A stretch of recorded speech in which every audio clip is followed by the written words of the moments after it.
The signal. Dr. Elena Santos stood frozen before her workstation at the SETI listening post in Chile, her coffee forgotten and growing cold beside her keyboard. The pattern on her screen couldn't be what she thought it was. She'd spent 15 years studying potential extraterrestrial signals, but this was different. This wasn't random cosmic noise. This was a message. "Dr. Williams," she called out, her voice barely above a whisper. "I need you to verify something." The aging director of the facility made his way to her station, his weathered face creasing with concern at her tone. "What have you found, Elena?" "Listen." She plugged in a second pair of headphones and handed them to him.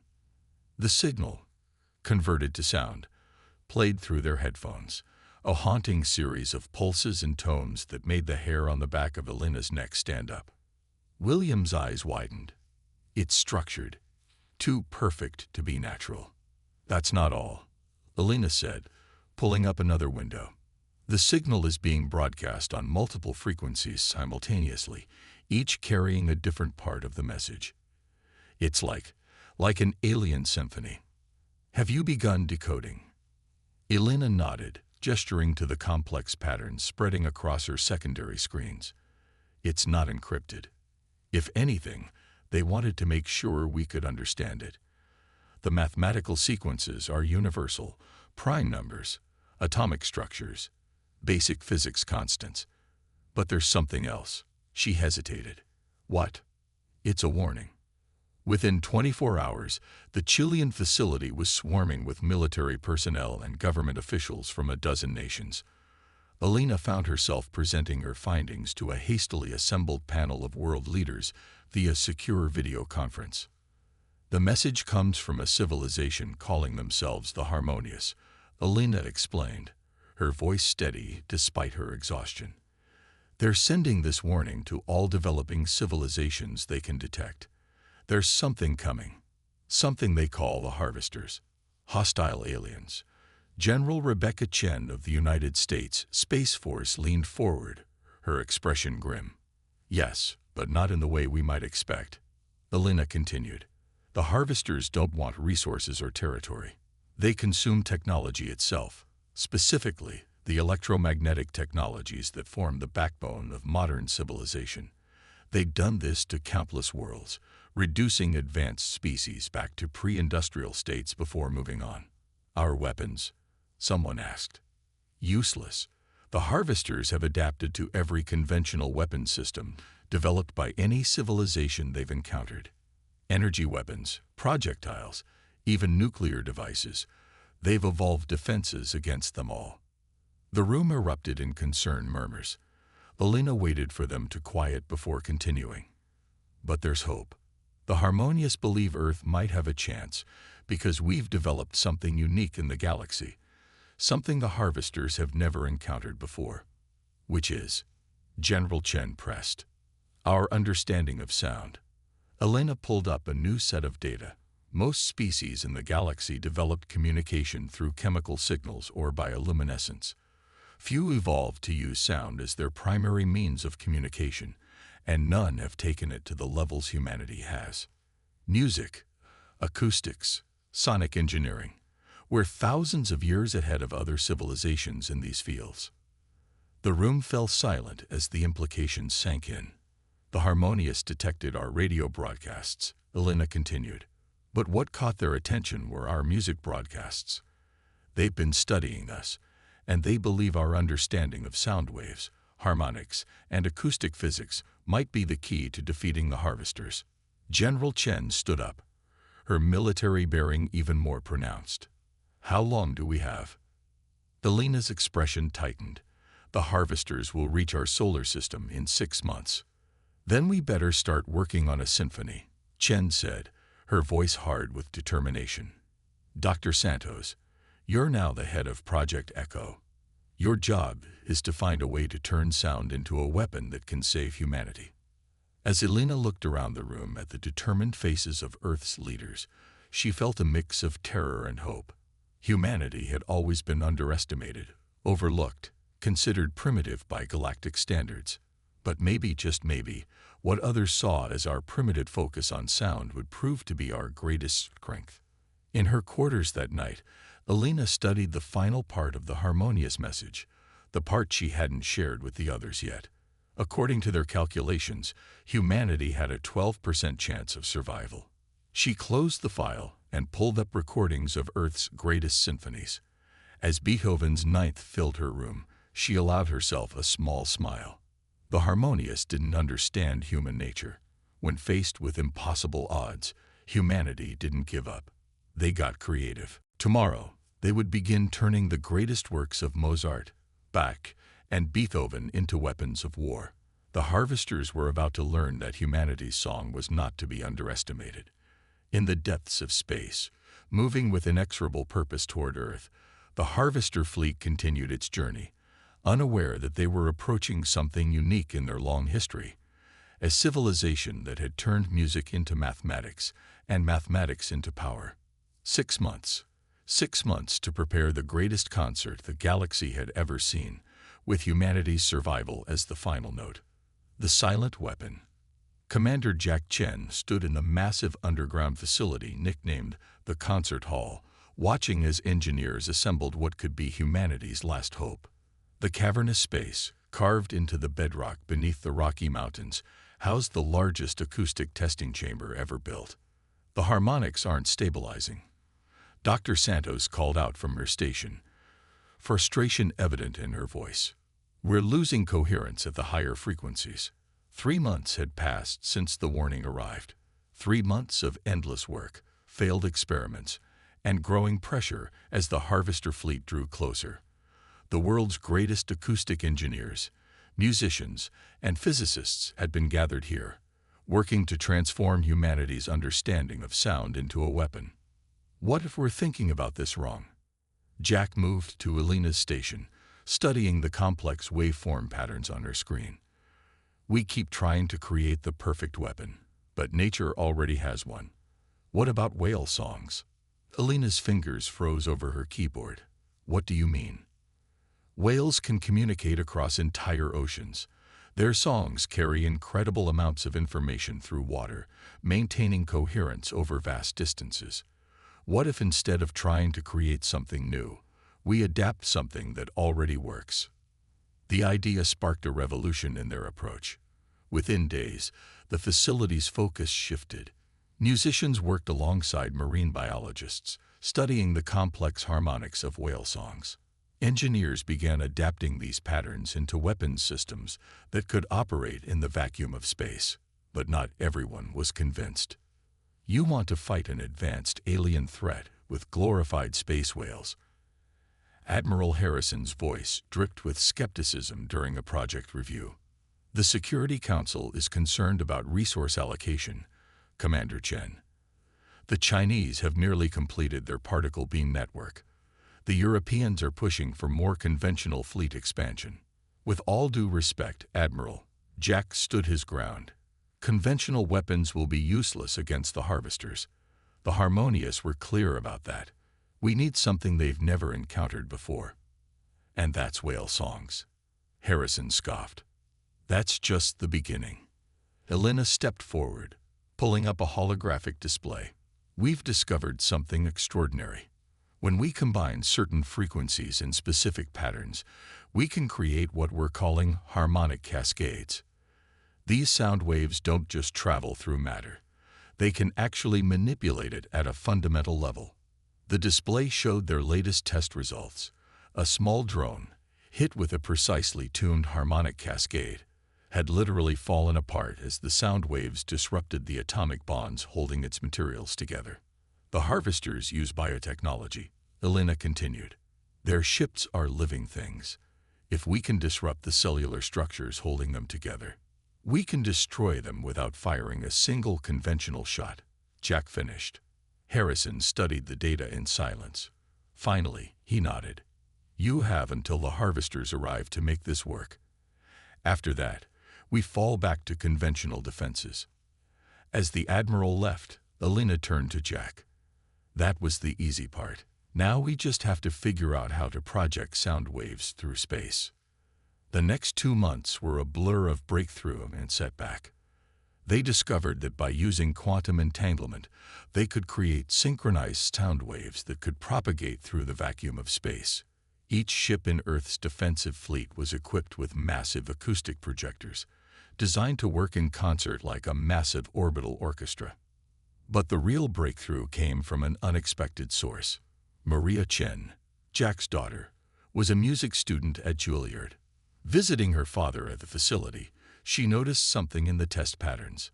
"You're trying to create the perfect weapon," she said, studying the acoustic patterns. "But music isn't about perfection. It's about emotion, about resonance. The most powerful pieces have dissonance, tension, resolution." Her insight led to the final piece of the puzzle. Instead of trying to create a single, perfect frequency, they developed a system that could adapt and change, creating complex harmonies that could react to the enemy's defenses. 1 month before the harvesters were due to arrive, Earth's fleet was ready. 20 ships, each carrying what they called the Symphony, a weapon system that turned sound itself into humanity's shield and sword. "Will it be enough?" Elena asked, standing with Jack in the observation deck, watching as the last ship took its position in orbit. "The harvesters think they're invincible," Jack replied, his eyes on the stars where their enemy would soon appear. "They've never faced a species that turned music into mathematics and mathematics into power. They're about to learn that humanity's greatest strength isn't in our technology. It's in our creativity, in our ability to turn our very voices into weapons." In the depths of space, the harvester fleet approached, their massive bioships unaware that they were about to encounter something unprecedented in their long history of conquest, a civilization that had learned to weaponize its soul. First contact. They appeared first as shadows against the stars, massive organic shapes that seemed to devour light itself. The harvester fleet emerged from faster-than-light travel at the edge of the Kuiper Belt, their bioships stretching for kilometers across the void. Earth's long-range sensors registered 15 capital ships, each one larger than anything humanity had ever built. In the command center beneath the Rocky Mountains, Jack Chen watched the feed with carefully controlled expression. Beside him, Elena Santos analyzed the incoming data, her fingers dancing across holographic displays. "They're broadcasting something," she announced, her voice tight. It's laughter." The alien transmission filled the command center, a chittering, clicking sound that made the hair on everyone's neck stand up. The universal translator kicked in, converting the alien communication into English. "Such tiny vessels," the harvester message said. "Such primitive defenses. Your technology will nourish us well, little ones." Admiral Harrison's face appeared on a secondary screen. "Commander Chen, Dr. Santos, this is what we've prepared for. The Security Council has given authorization. The symphony is yours to conduct." Jack nodded, turning to the tactical display where Earth's 20 ships waited in formation. Each vessel, though small compared to the harvester bioships, carried humanity's greatest achievement, the symphony. "All ships, this is Commander Chen. Initialize symphony protocols. Conductor status alpha." Across the solar system, quantum-entangled acoustic projectors powered up.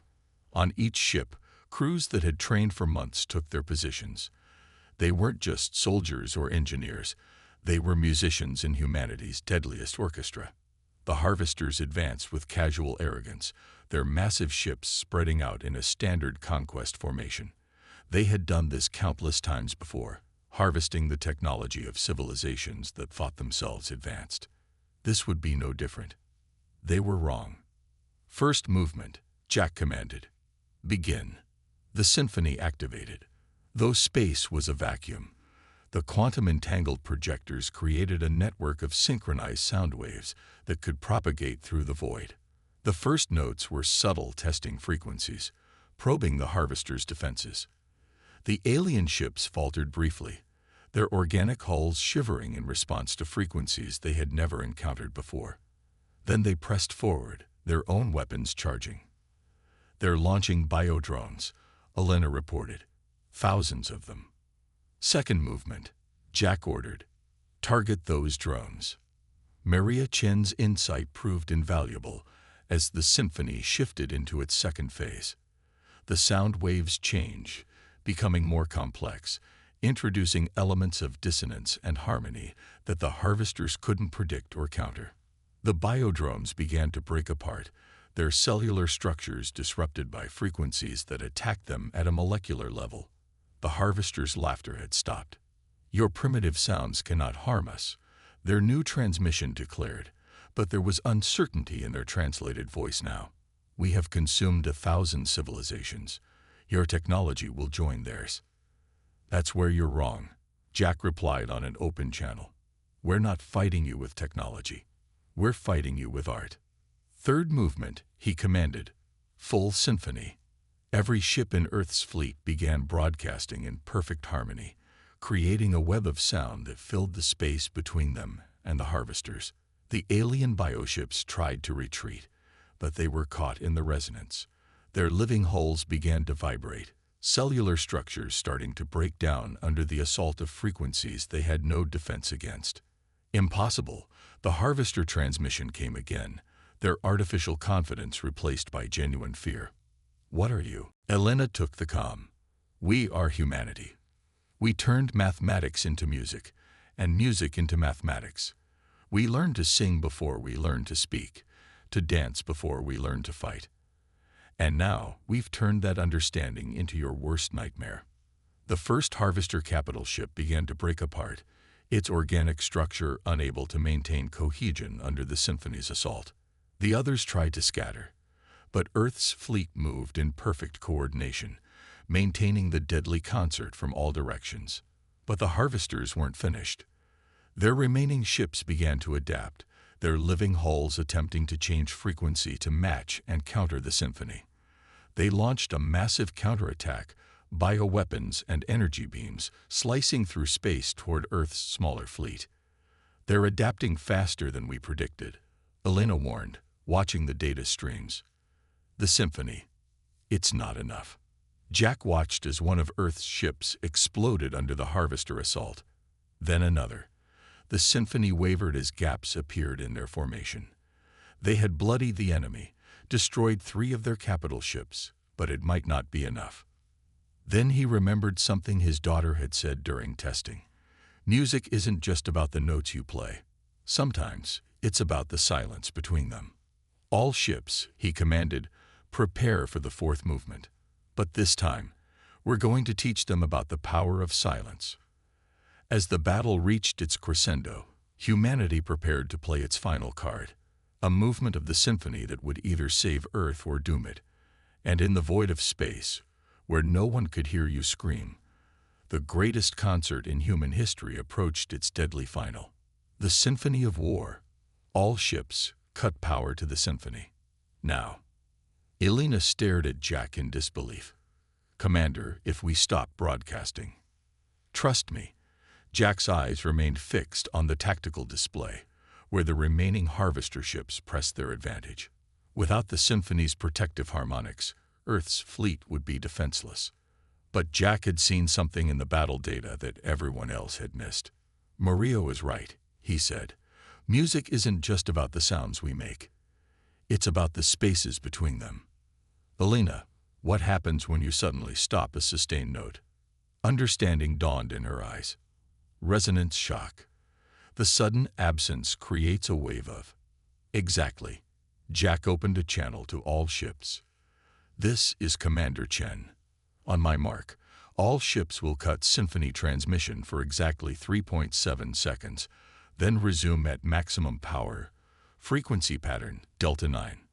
The harvester ships surged forward, their bioweapons charging for what they thought would be the killing blow. They had adapted to the symphony's harmonics, their living hulls vibrating in counter frequencies that neutralized much of its effect. But they hadn't adapted to silence. Now, the symphony cut off.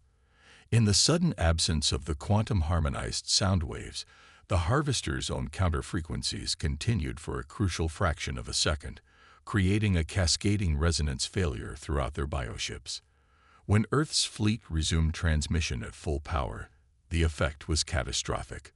3 more harvester capital ships literally shook themselves apart, their cellular structures collapsing under the strain. The others reeled, their organic hulls blistering and rupturing, as the symphony's frequencies, now unopposed, tore through them. But the victory came at a cost.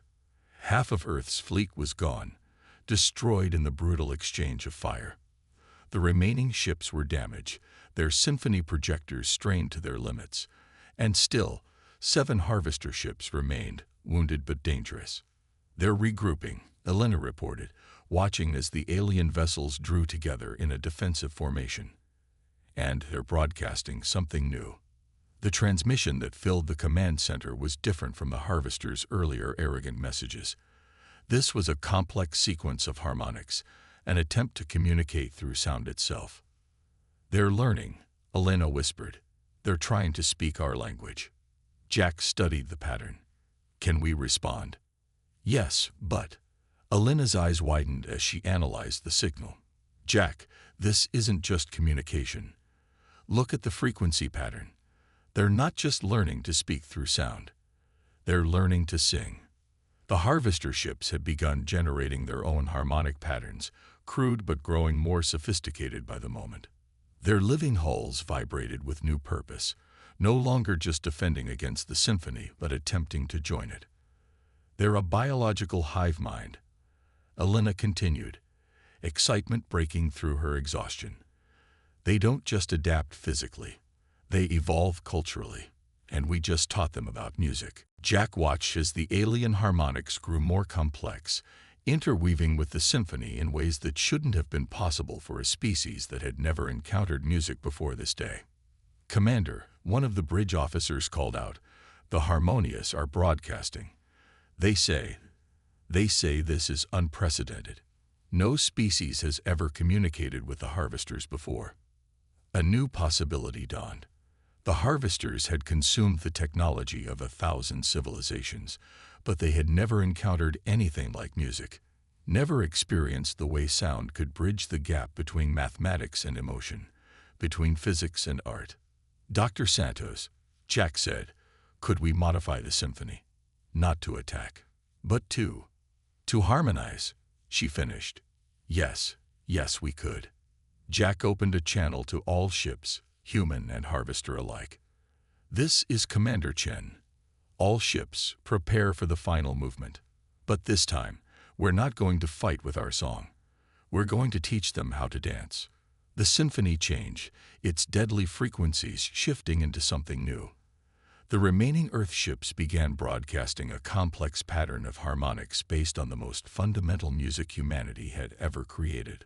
Lullabies, folk songs, the simple melodies that every human culture had developed independently.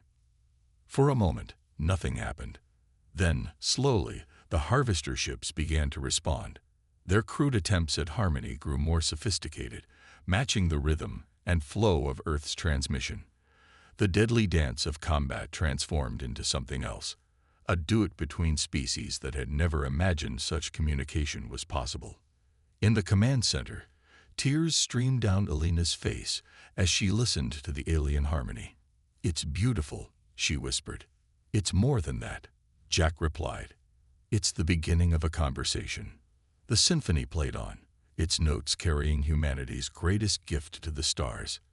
Not the power to destroy, but the power to create, to communicate, to transform enemies into partners in the greatest performance the galaxy had ever known.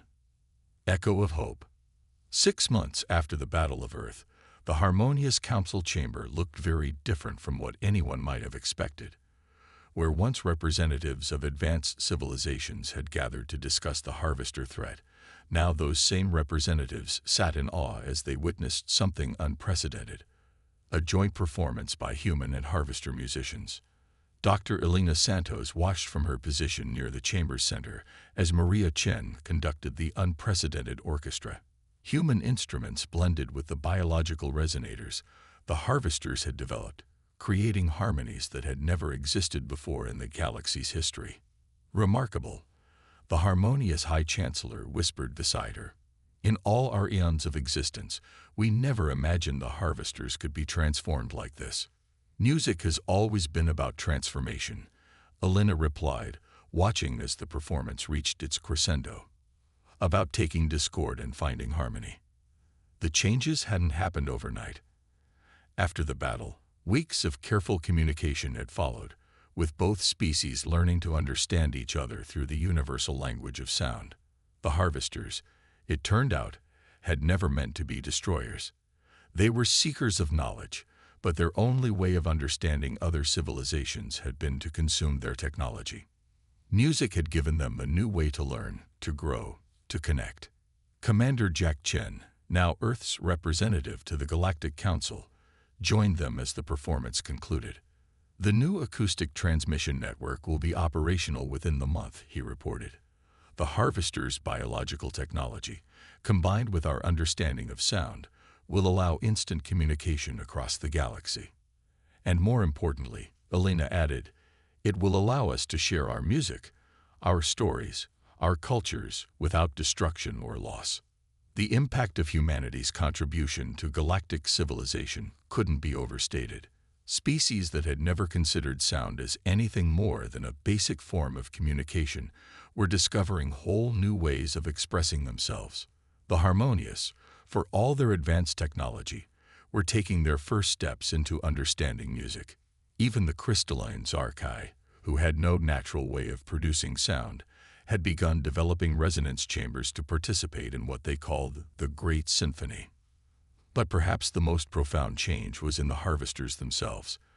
Their vast biological ships, once instruments of destruction, had been modified into living concert halls, their organic structures perfectly tuned to amplify and enhance musical performances.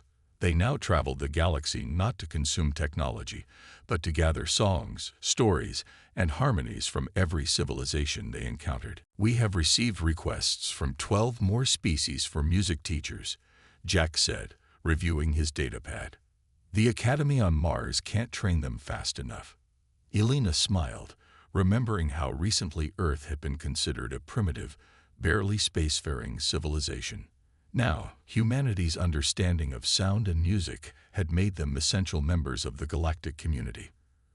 Earth had become known as the planet of singers, of musicians, of those who could turn mathematics into art, and back again. Maria approached them as the chamber began to clear, her face glowing with the joy of creation. The Harvester Choir is learning so quickly, she said. They've already mastered harmonic resonance patterns that took humans centuries to develop. Because they're building on what we learned, Elena replied. That's the real power of sharing knowledge instead of hoarding it. Every species adds their own voice to the symphony. The chamber's great window offered a view of Earth below, its night side glittering with lights. Ships from dozens of species moved in careful orbits, many carrying students and diplomats eager to learn about humanity's musical heritage. Among them, the distinctive organic shapes of harvester vessels no longer inspired fear, but anticipation of new harmonies to be discovered. The harmonious gave us a 12% chance of survival, Jack mused, watching the traffic patterns above their world. They didn't understand that humanity's greatest strength isn't in our technology or our weapons, but in our ability to imagine new possibilities, to take something as simple as sound and turn it into a bridge between species. Elena nodded, thinking of how far they'd come. We thought we were developing a weapon, she said, but what we really created was a key that unlocked not just the harvester's potential, but the potential of every species to connect through sound. As if to emphasize her point, a new harmony began to fill the chamber. The sound of a harvester ship practicing what they had learned, its massive hull resonating with a perfect rendition of Beethoven's Ode to Joy. Other ships joined in, their biological structures adding new layers to the performance. On the surface below, Earth's great acoustic transmitters added their voices to the chorus. The galaxy was learning to sing, and humanity was teaching the melody. Jack smiled as he recognized the piece. What do you think the first humans to create music would say if they could see this? If they knew their drumbeats and vocal harmonies would someday help save the galaxy? I think they already knew, Elena replied softly. Every human culture developed music independently. Every one of us recognized that sound could be more than just communication. It could be transformation. We just needed to teach the rest of the galaxy how to hear it. Above them, the symphony continued, each note carrying the echo of humanity's greatest gift to the stars. Not the power of technology or weapons, but the power of harmony, of creativity, of finding music in the mathematics of existence itself. In teaching others to sing, humanity had found its true voice in the cosmic chorus.